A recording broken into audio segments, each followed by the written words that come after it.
हमारे मर्दा हमारे मर्दा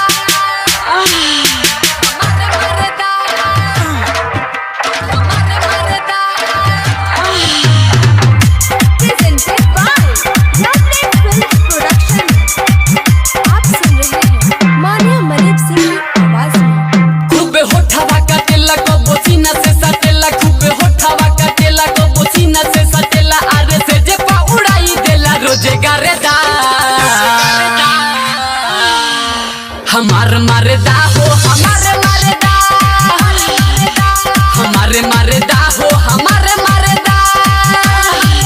खूबे होठवा काटेला कबो सीना से सटेला, खूबे होठवा काटेला कबो सीना से सटेला, आरे से जे पा उड़ाई देला रोजे गारेदा।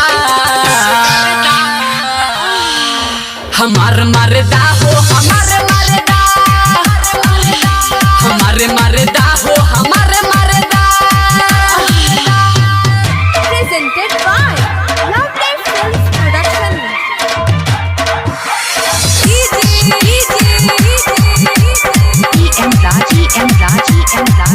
आप सुन रहे हैं मानिया मलिक सिंह की आवाज में। हमरो भतारे सखी मिलल नंबर 1 हो, मिलल नंबर 1 हो, मिलल नंबर 1 हो।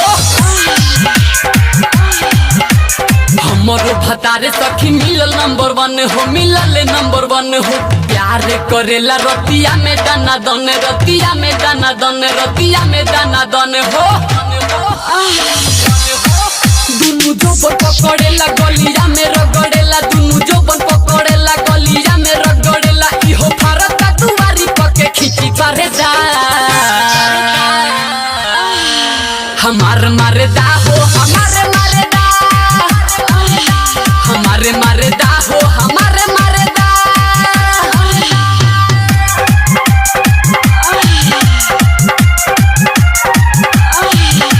आप सुन रहे हैं मानिया मलिक सिंह की आवाज में। खोलेला साड़ी जब हुक छटकावे, हुक छटकावे सखी हुक छटकावे।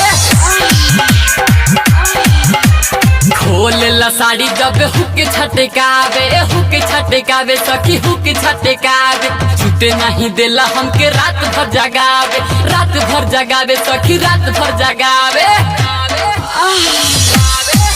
जब होखेला दर्द पूरा कर देला गरज, जब होखेला दर्द पूरा कर देला गरज। मनी गोराज किशोर नहीं उत खला जारेदा। हमार मारेदा हो हमारे मारेदा, हमारे मारेदा हो हमारे मारेदा। खूबे होठवा काटेला कबो सीना से सटेला, खूबे होठवा काटेला कबो सीना से सटेला, आरे से जे पा उड़ाई देला रोजे गारेदा।